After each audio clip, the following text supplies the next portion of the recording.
नमस्कार, मैं हूं दीपाली राणा। आप देख रहे हैं शेर बाजार लाइव। नमस्कार, दिल्ली स्टूडियो से मैं हूं वीरेंद्र कुमार। शेर बाजार लाइव में आप सभी का स्वागत है। इससे पहले मार्च 2015 में ठीक ऐसे ही समय इसी अगर आप देखें वक्त आपकी मुलाकात हुई थी हमसे और उस वक्त ठीक 8:05 पे खबर आई। क्या ये दीपाली याद है आपको? आरबीआई ने 50 बेसिस पॉइंट ब्याज दर घटाई थी और उस दिन हमने 9119 का हाई लगाया, लेकिन वहां से यू टर्न। लेकिन एक बार फिर से निफ्टी 9000 की बेहद नजदीक। एफआईएस का पार्टिसिपेशन काफी स्ट्रॉन्ग, 2 नंबर्स आज आने हैं और बाकी घटनाक्रम कैसा होगा बात करते हैं। शुरुआत करते हैं एक बार फिर से निफ्टी से। इस तरफ से आपकी स्क्रीन पर आप देखें तो लगभग 21 अंक ऊपर बेहद नजदीक 9000 के, यानी बस स्ट्राइकिंग डिस्टेंस जो है वो निफ्टी का 9000 से इस वक्त बरकरार है। लेकिन देखिए हमारी अप्रोच क्या है, देखिए सतर्कता बहुत जरूरी है। बाजार बहुत नहीं चला है, याद रखिए बहुत नहीं चला है। अभी हम प्रीवियस हाई को क्रॉस भी नहीं कर पाए हैं, लेकिन जिस प्रकार से पिछले 5 दिन में चला है वो एग्जैक्टली हमको एक ओवरबॉट ट्रैजेक्टरी में जाके पेश करा। देखिए 9020 की संभावना तो है, लेकिन वहां उसके पास जाने के बाद हम इंडिकेटर्स पर बहुत ही ज्यादा ओवरबॉट ट्रैजेक्टरी में होंगे, जो कि एक लॉन्ग ट्रेडर के लिए बहुत कंफर्टेबल स्थिति नहीं होती है। याद रखिए 8850 8880 का स्टॉप लॉस बेहद जरूरी है। अपनी तेजी खेले तो ऑप्शंस के जरिए। अब याद रखिए अगर आपको लग रहा है कि निफ्टी और चलेगा तो प्लीज 9100 की कॉल खरीदिए, 9000 की कॉल खरीदिए, लेकिन for the timing futures avoid कीजिए अगर आप स्टॉप लॉसेस को लेकर बहुत कंफर्टेबल नहीं है। पीएसयू बैंक्स पर नजर रखिए। एफआईएस का कैश कमिटमेंट बरकरार है, लेकिन याद रखिए 20,600 के बहुत स्ट्रॉन्ग सप्लाई जोन के पास अब निफ्टी बैंक खड़ा है, जो कि एक्सट्रीमली ओवरबॉट जोन में है। दीपाली बिल्कुल, तो बीते 3-4 सेशन के स्ट्रॉन्ग मूव के बाद थोड़ा कॉशियस रहने की जरूरत है। हालांकि एसजीएक्स निफ्टी आज भी एक अच्छी शुरुआत की इंडिकेशन दे रहा है। 21 अंक ऊपर एसजीएक्स निफ्टी 8987 के लेवल पर ट्रेड कर रहा है। लेकिन ओवरऑल जो क्यूज हैं आज विदेशी बाजारों से, उनको समझ लेते हैं। रजत से मौजूद है हमारे साथ न्यूज रूम से।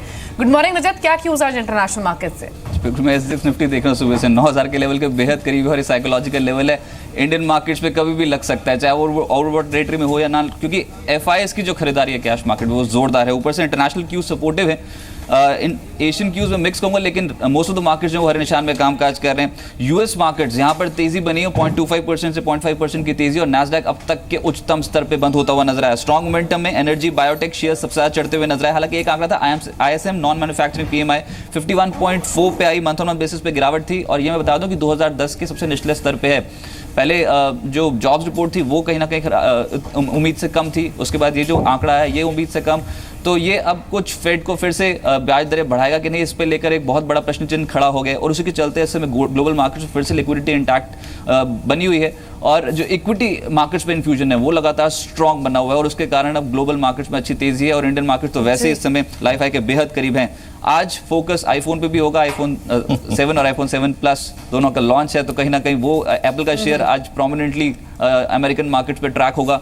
तो मल्टीपल ट्रिगर्स हैं और एशियन मार्केट्स पे आज पॉजिटिव शुरुआत है मोस्ट ऑफ द मार्केट्स की, तो उसका असर इंडियन मार्केट्स पे डेफिनेटली देख सकते हैं। शुक्रिया रजत आपका। एप्पल का आईफोन 7 और आईफोन 7 प्लस लॉन्च होगा और नजर रहेगी रेडिंगटन पर, जो कल 7-8% चला भी था। बातचीत करेंगे हालांकि रेडिंगटन और दूसरे स्टॉक्स पर भी, लेकिन अभी 2 मेहमान हमारे साथ मौजूद हैं। राकेश बंसल हमारे साथ हैं वीपी हाके ग्लोबल से, और गौरांग शाह हमारे साथ जूजित बिनपी पारेबाज से बने हुए हैं। दोनों मेहमानों का स्वागत है शो में। गौरांग, पहला कमेंट आपका। 9000 की दहलीज पर निफ्टी है, मुनाफा समेट लेना चाहिए या फिर ये समय है अभी इस राइड को एंजॉय करने का?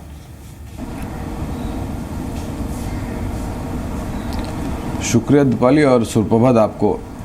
तो आज से कुछ 7 दिन या 10 दिन पहले काफ़ी कुछ लोगों ने अटकलें लगाई थी कि 8,750 के स्तर को पार करना नामुमकिन होगा और बिकवाली हावी हो जाएगी फिर से, और काफ़ी कुछ आंकड़े निचले तरफ भी लगाए थे। तो कहीं ना कहीं कुछ लोगों के दिल में और मुंह में खटास रह गई थी कि वो तेज़ी का फ़ायदा नहीं उठा पाए। और आज बशर्ते ये स्तर है कि हम सर्वोच्चम स्तर के आसपास खड़े हैं और पिछले 3 दिन से जिस तरीके से बाज़ार ने अपने आप को संभाला है और ऊपर के तरफ के दायरे तय किए, और ये मात्र 1 या 2 सेक्टर की मैं बात नहीं कर रहा दीपाली, ये सभी सेक्टर ने योगदान दिया है और सभी इंडाइसेस ने योगदान दिया है, खास करके बैंकिंग सेक्टर ने। अगर हाजमा कम है जोखिम झेलने का तो जायज़ है आपको थोड़ी बहुत मुनाफा वसूली करनी चाहिए, और कुछ क्षेत्र और स्टॉक्स में तो ये उचित होगा कि आप थोड़ा मुनाफा समेट लें, क्योंकि वहाँ पर जिस तरीके से हमने तेज़ी देखी है शायद हो सकता है मुनाफा वसूली हावी हो सकती है। लेकिन कोई भी निचली गिरावट आती है फिर वो 8,800, 8,700 या 8,600 या 8,500 हर एक निचले स्तर पर खरीदारी की राय होगी लंबी अवधि के नज़रिए से। जी, राकेश बंसल भी मौजूद है हमारे साथ। Rakesh, good morning. आज निफ्टी पर आपकी स्ट्रेटेजी क्या है? Good morning Deepali. निफ्टी में ऑलरेडी नीचे से एक अच्छा मोमेंटम देखने को मिला है। बैंक निफ्टी में भी नीचे से एक अच्छा मोमेंटम चलता हुआ आ रहा है। बैंक निफ्टी के लिए ऊपर में 20,600 के आसपास एक रेजिस्टेंस है। एज ऑफ नाउ मैं निफ्टी बैंक को भी बाय नहीं करूंगा, निफ्टी को बाय नहीं करूंगा, बट स्टॉक स्पेसिफिक दीपाली देखें तो काफ़ी अपॉर्चुनिटीज़ हैं और मुझे लगता नहीं है कि अगर आप स्टॉक स्पेसिफिक रणनीति अपना रहे हैं लॉन्ग शॉर्ट दोनों तरफ की तो कोई दिक्कत होगी। कई स्टॉक्स ऐसे हैं जिनमें अभी ब्रेकआउट्स हो रहे हैं, उनमें मुझे लगता है कि रैली देखने को मिलेगी, स्टॉक स्पेसिफिक चर्निंग देखने को मिलेगी। निफ्टी बैंक में हालांकि ऊपर में 20,600 के अराउंड एक रेजिस्टेंस दिखता है, बट दूसरी तरफ अगर आप देखें तो PSU bank, specially bank of Baroda, Allahabad bank जैसे स्टॉक्स हैं, वहां पे चार्ट पैटर्न्स काफी स्ट्रांग है। मुझे लगता है as of now stock specific रणनीति अपना के चलना चाहिए। जो स्टॉक्स ओवरबॉट टेरिटरी में है वहां पे मुनाफा बांधना चाहिए, जो स्टॉक नीचे से आप ब्रेकआउट ले रहे हैं उनको आप खरीद के चलना चाहिए। जी, ब्रजेश सिंह भी हमारे साथ हैं, अब इस पैनल में टेक्निकल एनालिस्ट हैं। ब्रजेश, गुड मॉर्निंग, कार्यक्रम में स्वागत है। ब्रजेश, 9,000 की बेहद नजदीक, लेकिन ट्रेडर को तय करना पड़ेगा अब यहाँ पर कि मेरा रिस्क रिवॉर्ड रेशो कैसा है, मैं अपने ट्रेड को हेज कैसे करूँ। अपने क्लाइंट्स को राय की दिया है आपने। गुड मॉर्निंग वीरेन जी। देखिए, ओवरऑल जो अगर मार्केट का सेंटीमेंट देखें तो लगभग 8,650 से लेकर 8,680 तक का एक जो दायरा था वो एक रेजिस्टेंस की तरह प्ले कर रहा था और लोग उस दायरे के अंदर शॉर्ट जो है वो ट्रैप हो चुका है। अगर हम 9,919 से लेके जो ऑल टाइम टॉप था वहाँ से अगर हम फिबोनाची रिट्रेसमेंट ड्रॉ करते हैं रिसेंट लो का, ऑल टाइम लो का 6,825 का, तो आप देखेंगे कि समवेयर अराउंड 8,860 वॉज एक दायरा था कि वो शायद एक रेजिस्टेंस की तरह प्ले करेगा। तो मेरा मानना ये है कि एक्टिव ट्रेडर के लिए जब तक 8,860 ब्रेक नहीं करता है तब तक बाय ऑन डिप की स्ट्रेटजी पे आप अपनाइए। और मुझे ऐसा लगता है कि जिस हिसाब से मार्केट चल रहा है वो एक बार आपको जो ऑल टाइम टॉप है 9,119 के आसपास उसको टच करने की कोशिश करेगा और अगर वो भी लेवल क्रॉस हो गया तो there would be very short covering which can take the market all the way to 9,300 to 9,350 odd level. तो बाय ऑन डिप की स्ट्रेटजी को ही अपना के चलिए। अभी भी बहुत से ऐसे स्टॉक्स हैं जिसमें आप देखेंगे कि फ्रेश ब्रेकआउट देखने को मिला है या जो अभी भी रनअप बाकी है उनमें आप उसमें निवेश कर सकते हैं। तो गौरांग, राकेश और ब्रजेश तीनों का व्यू यही है कि ऑन डिप्स बाय किए जा सकते हैं और बहुत सारे ऐसे स्टॉक्स हैं जो कि ब्रेकआउट की तैयारी कर रहे हैं। कौन से ये स्टॉक्स हैं जो कि आपको फायदा पहुंचाएंगे, इन पर हम बातचीत करेंगे, लेकिन पहले डेरिवेटिव डेटा को देख लेते हैं। वीरेन, आपने शो की शुरुआत में इनफैक्ट कहा भी कि बीते 3-4 दिनों में इतना स्ट्रांग मार्केट अब चल चुके हैं कि ओवरबॉट जोन में आ चुके हैं और थोड़ा सा यहाँ कॉशियस रहने की जरूरत है। क्या ये कॉशियसनेस के इंडिकेशन कल के डेरिवेटिव डेवलपमेंट से मिल रही है या फिर एग्जैक्टली क्यूज क्या है? देखिए दीपाली, कल पहले देखते हैं कि लिक्विडिटी तो बाजार में पहली चीज़ है कि वो बहुत भारी मात्रा में आ रही है। कल अगर आप FI कैश कमिटमेंट को देखें, कल 1,400 करोड़ रुपए की बाइंग उनकी तरफ से थी। DIs के इसके उलट बिकवाल थे लेकिन बहुत बड़े क्वांटम में नहीं, तो पैसा बाजार में बहुत था। अगर आप वायदा कारोबार के आंकड़ों को देखें दीपाली, तो FIs इंडेक्स फ्यूचर्स में लॉन्ग गए हैं।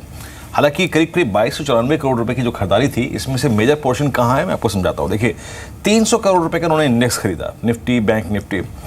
ऑप्शंस में उन्होंने लगभग 800 करोड़ रुपए की बाइंग करी इंडेक्स ऑप्शन में। लेकिन जो तीसरा तबका था stock futures and specially the dedicated PSU banks, वहाँ पे FIs ने बहुत ज़्यादा स्ट्रॉन्ग बाइंग करी, वहाँ पे सबसे ज़्यादा बाइंग आई है। तो FIs की कैश कमिटमेंट लिक्विडिटी बाजार में बहुत थी। लेकिन दीपाली, अब यहाँ से आगे क्या, देखिए जरा आप सीधे ऑप्शंस के आंकड़ों पे आइए। कल कॉल्स में बायर नहीं था। 8,900 की कॉल में अनवाइंडिंग, यानी जो शॉर्ट बैठा था वो बाहर निकला, साथ ही साथ जो लॉन्ग था उसने थोड़ा बहुत प्रॉफिट बुक किया। 9,000 की कॉल में थोड़ी प्रॉफिट बुकिंग, शॉर्ट होल्डर बाहर आया। और 9100 की कॉल में अगर आप देखें 3,66,000 से जुड़े। टोटल अगर आप कॉल्स को देखें तो कुल 1,80,000 शेयर घटे हैं। और अगर आप पुट्स को देखें दीपाली, तो कल पुट्स में काफ़ी स्ट्रॉन्ग राइटिंग थी, 13 lakh, 12 lakh, 8 lakh. I think put call ratio को आप देखिए 1.19 की डिरेक्टरी में। तो हम थोड़ा सा, अब अगर आप चार्टी के लिए भी देखें या फिर ऑप्शन स्टेटिस्टिक्स के वाइज भी देखें, तो अब हम थोड़ा सा दीपाली ओवरबॉट जोन में जा चुके हैं। बाजार चल रहा है, अच्छी बात है, लिक्विडिटी आ रही है अच्छी है, लेकिन हमको किसी भी जैसे आप देखिए दीपाली 8550 से लेकर 8720 हमने कितना स्ट्रॉन्ग, अगर आप देखें, जोन एस्टेब्लिश किया था, उसके बाद निकले। तो हमें यहाँ पर थोड़ा सतर्क रहना चाहिए, थोड़ा रिट्रेसमेंट का इंतजार करें फ्रेश लॉन्ग ट्रेड के लिए, थोड़ा सा डिप का इंतजार करें। वो डिप कहाँ तक आ सकता है? 8850, 8820 वो एक अच्छा डिप होगा, क्योंकि आपके स्क्रीन पर अब एक साइकोलॉजिकल लेवल भी है, बहुत से लोग निकलने की कोशिश भी करेंगे यहाँ पे। और अगर आपको लगता है कि यहाँ से अभी तेज़ी कायम रहेगी तो please convert your shelf in options. 9100 की कॉल खरीद लीजिए, 9200 की कॉल खरीद लीजिए, इसमें कोई दिक्कत नहीं है। लेकिन यहाँ बाजार थोड़ा सा ओवरबॉट ट्रैजेक्टरी में है। अगर यहाँ से 9000 आ गया, 9020 आ गया, 9030 आ गया तो मैं चुपचाप उस वक्त एक 8800 की पुट लेके बैठूंगा दीपाली, क्योंकि मेरे को उसके बाद थोड़ा सा रिट्रेसमेंट की पॉसिबिलिटी लग रही है। ये जी बिजनेस पोल है, कहाँ तक की तेजी संभव है दीपाली बताइए जरा, मेरे को थोड़ा वो आंकड़े देखने में दिक्कत हो रही है। क्या यहाँ से और तेजी आएगी? ये पोल किया जी बिजनेस ने, जिसमें 70% ब्रोकर्स मानते हैं कि इन स्तरों से भी मार्केट्स चलेंगे, यानी मेजॉरिटी यही कहती है कि मार्केट में जो तेजी बनी है वो एक छलावा नहीं है, बल्कि ये टिकेगी और यहाँ से मार्केट्स और स्ट्रेंथ गेन करेंगे। 20% बोलते हैं कि इन स्तरों पर आकर मार्केट्स थम सकते हैं और 10% का कोई मत नहीं है। लेकिन आप देखिए 70% ब्रोकर्स की सोच यही है कि परफॉर्मेंस यहाँ से काफ़ी स्ट्रॉन्ग रहने वाली है। बाजार क्या नया हाई बनाएगा ये भी जानने की कोशिश की। अगेन जो 70% ब्रोकर्स मानते हैं कि यहाँ से मार्केट स्ट्रॉन्ग होंगे, वो ये मानते हैं कि मार्केट्स अपने नए हाईस को भी टच करेंगे, यानी 9100 के लेवल को पार कर सकता है निफ्टी। पूरी प्रोबेबिलिटी उनको नजर आ रही है। 25% की सोच है कि शायद नहीं, अपने हाई स्कोर निफ्टी टच नहीं करेगा।